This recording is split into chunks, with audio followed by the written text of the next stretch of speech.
But I think last Friday, if you looked around the room, you saw that all the players were there, and there's a tremendous amount of interest. And that's what we need to generate, is that interest not only between ourselves and our community, but the interest with the maquiladora, which obviously is going to be a major player. I just want to take some time to thank Consul Mauricio Ibarra, who has done just a tremendous job of coordinating, having discussions, and he brings people to the table. And I've already expressed with Andrea, with the chamber, and she'll be speaking later. I also have the president of CEO, President Hector Gutierrez, and he's with the Southwest Maquiladora. Also a great part of the stakeholders, very excited about having them. Index Juarez, led by President Sergio Colon, he's part of the strategic planning. We have President Rene Espinosa, he's with Index Chihuahua. Manuel Sotelo, one of the most prominent transportation representatives of El Paso, and the AA Association de Agentes Aduanales in Juarez. And these are only a few of the individuals coming together. So a very important initiative for the county, and like I said, we're getting a lot of traction. And this really, if you talk about what's going to happen with BOTA, and we want to be just an amazing option for Bridge of the Americas when the construction starts. Think about it. This is a 850, we've heard even as high as 950 million modernization of the Bridge of the Americas, and there's going to be a lot of construction. So it behooves us to really be ready and show that we're capable. This is not something you do the day the construction starts, but it's something that you show ahead of time, that the community will feel that that's something we're doing correctly. The maquiladora gets confidence, and we begin to move the traffic into the Tornillo area. So very excited about what we need to be doing to make this initiative be really a reality. A lot of touch points, from synergism to tourism to economic development. Whatever you think about as our community coming of age, this is going to be a big factor. So now I'll pass on the mic to Commissioner Sergio Coronado. Thank you, Judge, and thank you everybody for being here. On January 25th, we did take a trip out to Chihuahua, and it was it was a really quick trip. We left one day, came back the next day in the evening. We were joined by Roberto Ransom, who actually was very instrumental, who heads our economic development department, in getting this meeting in Chihuahua. Betsy, our chief administrator, was also present. We had other individuals for our administration, as well as the chamber attended. One of the things that we had two meetings on the 25th, and basically we were on a fact-finding mission to see how we could collaborate with the stakeholders in Chihuahua that use or can potentially increase the usage of the port of entry at Tornillo.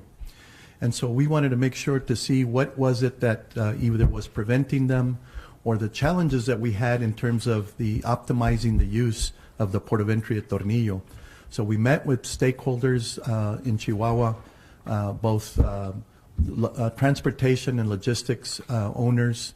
We met with maquiladora managers. We also met with custom brokers, and actually even some officials from Chihuahua attended these sessions.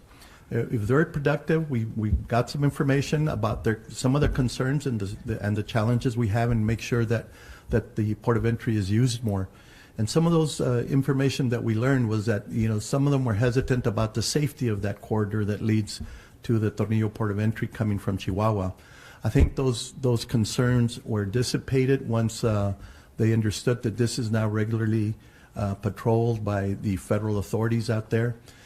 There was also another concern about the toll and the usage of that road, but we had the representative from Coconal, who has a concession to operate that road and that roadway, and he actually guaranteed a incentive to those that wanted to increase the usage by going to the port of entry.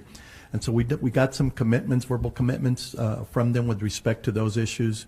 Other issues that we learned of some infrastructure requests that we had, a transfer station on the Mexican side of the Tornillo Port of Entry, some office space on the U.S. side, actually office space on both sides of the border, And we got commitments. I think the county government is committed to helping with office space on our side, on the U.S. side at the Tornillo Port of Entry, to make sure that we accommodate other people that need to be there, to make sure that the stakeholders are able to use the Tornillo Port of Entry as a viable alternative for them.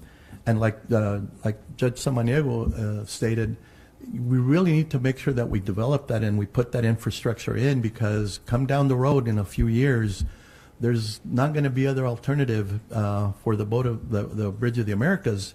And so what we're going to have is even more delays for commercial traffic at Zaragoza and at Santa Teresa. Eventually, the same thing's going to happen with the Santa Teresa Bridge. So our session was well attended. We did get commitments from the stakeholders out there that they were going to try and increase the usage of the port of entry. Obviously, we have some issues, some challenges to make sure that we are able to provide that infrastructure that is needed. And I think all the parties concerned on both sides of the border are cooperating. We're collaborating to make sure that that happens. And so in that respect, it was very productive. What has come out about it is that we now had a second meeting recently, and I think all the stakeholders really are under the understanding that this is an imperative that we need to collaborate to make sure we get this done, because of the fact that the federal authorities are monitoring the situation of the Port of Entry in Tornillo very closely, to make sure that the usage is increased. They're gonna, they gave a supposed deadline at the end of March, but now we know that they're going to be monitoring to make sure that it's that the traffic, commercial traffic, is increasing. We did learn of some of those challenges. I think we're addressing those. I think all stakeholders are committed to doing that. At the other meeting that we had recently at the Port of Entry, we came up with some other issues that some of the stakeholders from the Mexican side brought up, but I think those can be addressed, and I think all the stakeholders on that side were the officials that might be needed for some of the particular cargo that is crossing into the United States. And so we want to make sure that the viability, that the Tornillo Port of Entry is viable both to importing and exporting at the bridge. And so I think we are headed in the right direction. We have commitments, verbal commitments, from many of the parties involved. And so thanks to our economic development team, our administration, and the judge, also Commissioner Stott, who attended the most recent meeting. But I think we're really well on our way to making sure that we develop. As a matter of fact, we found out at this most recent meeting that the traffic has increased, commercial traffic at the Port of Entry. Not where we want it to be, but I think it's headed in the right direction. And so with that, I think it just bodes a very, very positive outlook. We've had 2 very productive meetings.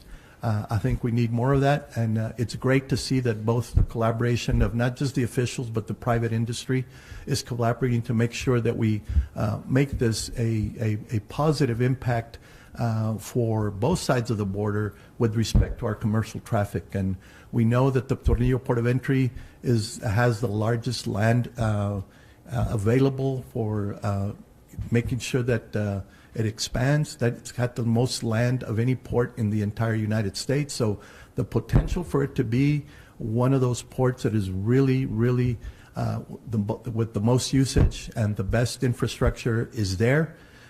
We just need to make sure that we continue with this collaboration. And I think it was real positive for both sides of the border to make sure that all officials and private industry on both sides are collaborating to make sure we get this done. Thank you. Commissioner Stott. Good afternoon. Thank you all very much for joining us this afternoon. So I'm probably going to go a little bit off script because I know that the 2 speakers before me covered a lot already as it pertains to the last couple of meetings that we've had. But I want the public to understand that this work didn't start with the last 2 meetings that we had. This work started years ago. I think before everybody else on this that's sitting at this table was involved in the county. When I first came into office in 2015, the Tornillo Port of Entry was poised to open that year, and we were told that it was going to be our 3rd largest source of income for El Paso County, that it was going to be generating close to $20 million a year in the fees that we would have been collecting once it opened. However, as the opening date came closer, the Regional Mobility Authority, who was undertaking this project for the county, came to us and gave us a presentation and said, look, on the Mexican side of the border, first of all, they have not even broken ground on their part of the bridge, and much less is there any type of transportation infrastructure to take heavy cargo to the port of entry. We did get a commitment from the federal government. At that point in time, it was Enrique Peña Nieto was the president of Mexico. To my surprise and to their credit, the Mexicans erected their part of the bridge in probably less than a year. And I think in 2016, we had the inauguration of the bridge itself. And President Peña Nieto actually went to the inauguration. I remember him speaking and promising that the highway, the Libramento, the highway that would come from Chihuahua around Juarez to the port of entry would be done during his sexenio or his term. Unfortunately, that did not happen. We got into a new term with a new president. COVID hit in 2019. I remember going to the Border Trade Committee meeting in McAllen, Texas, the very week that they started shutting down travel in March of 2019, and to talk with members of the federal government to understand what exactly they were going to be doing to finish or start actually the highway that would circumvent Ciudad Juarez. I was made to understand that it was going to be up to the state of Chihuahua to do so at that point, and then we didn't hear much else. I also want to talk a little bit about how it is possible for the county to be doing what we're doing right now with this situation, because of the issues of lack of communication, lack of collaboration that I saw were evident between officials in El Paso and officials in Juarez and officials in Texas and in Mexico. We decided to have a border summit that my office put together. We brought together leaders from both sides of the border, both in business, healthcare, the government sector, private sector, to talk about what we wanted to do or how we could move forward. And it was I think very clear out of the conclusion of that meeting that people wanted to create some type of vehicle, some type of a manner that we could have constant collaboration and constant communication, so we would know what was going on the Juarez side, so the Juarez people knew what was going on the U.S. side.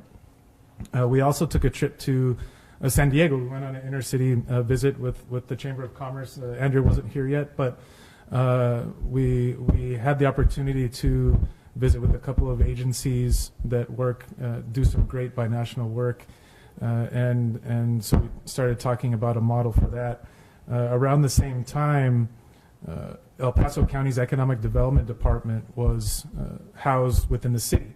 And we decided to separate our economic development department out and have our own department here at the county instead of farming two positions out to the city, so that we could have a little more control over what we were doing and how we were working things. And so, the confluence of all of these things, my office advocated heavily for many years to create a position, a binational coordinator, a binational liaison. And I'm very thankful to the court for having approved that position after many years of advocacy. Thank you, Judge. I think it was before you came on, Commissioner Coronado, but I'm sure you would have supported it. And now we have Mariana Barraza in that position, and now we have Roberto Ransom, who also has very strong ties to Ciudad Juarez and the work that he's done in the past.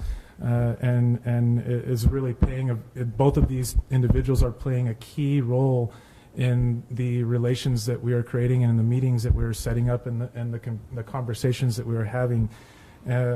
it just so happens that I feel like the most recent impetus for us to be, at least for my purposes, to really be talking about this is not just that, we want the bridge to be utilized, but there is a huge opportunity for this community to create some amazing change within South Central El Paso when it comes to the Bridge of the Americas.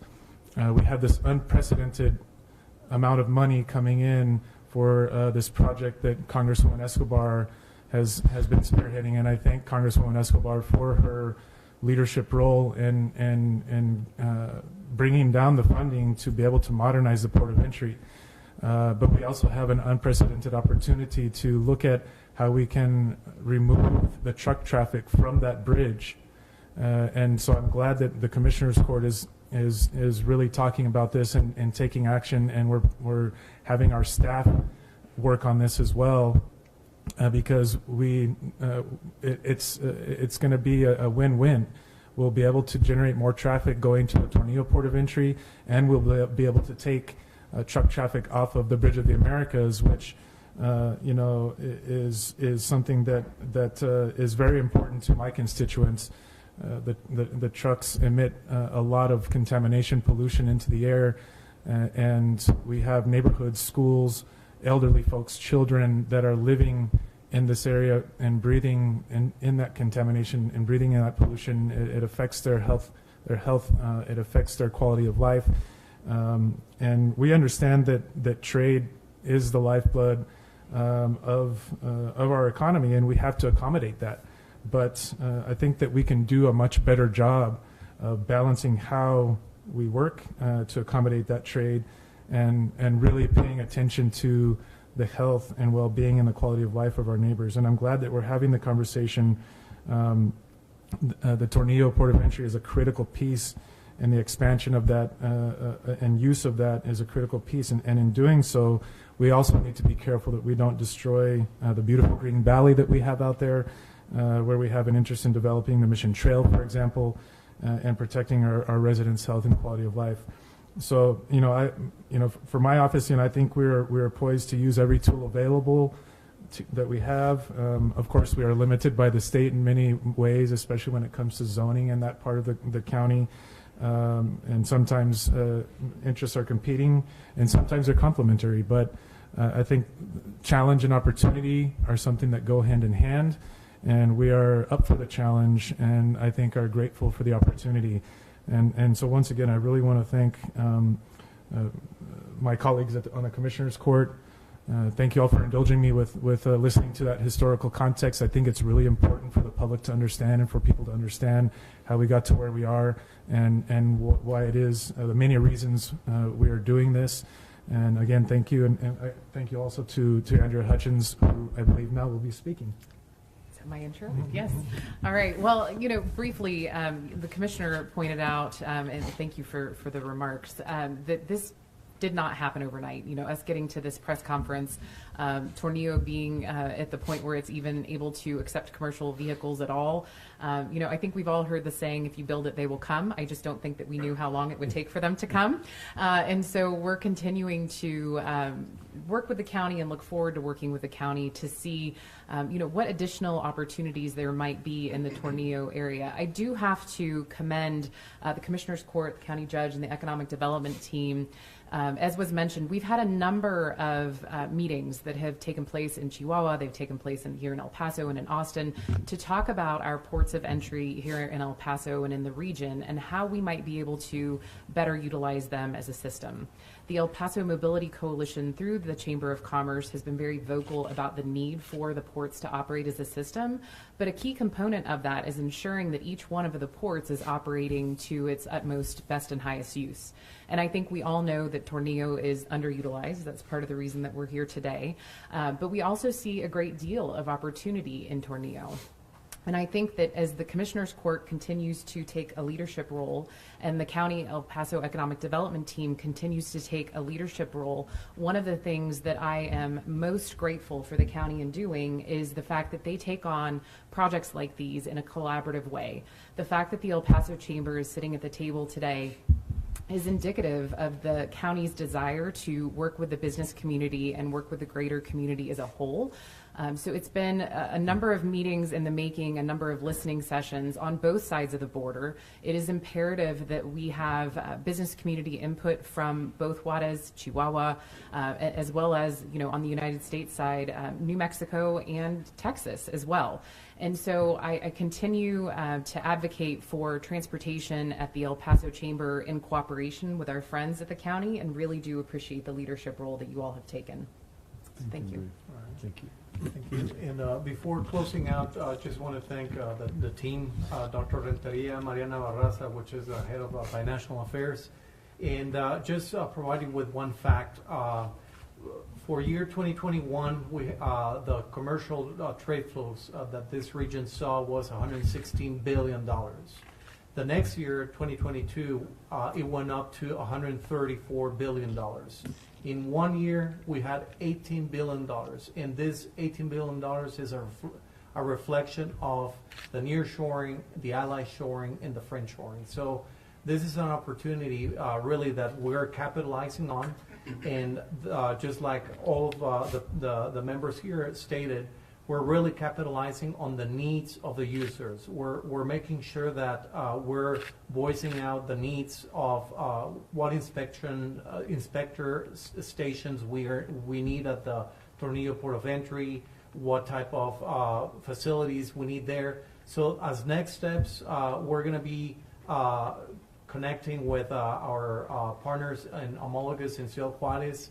We're going to be connecting and making some meetings in forming a committee or a coalition in order to advance as a voice, advance together as a voice with the private sector, local government entities, and state government entities. So just like Andrea mentioned, so we have a whole strategy when we go to at the federal level and we knock on their door. So with that, I'd like to close this session.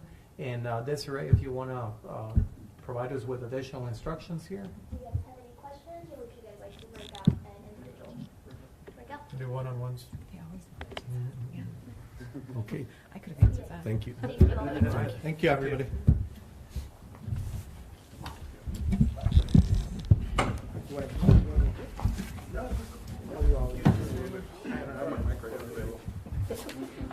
Yes, sir. How are you? Good to see you. Yeah, good. All right.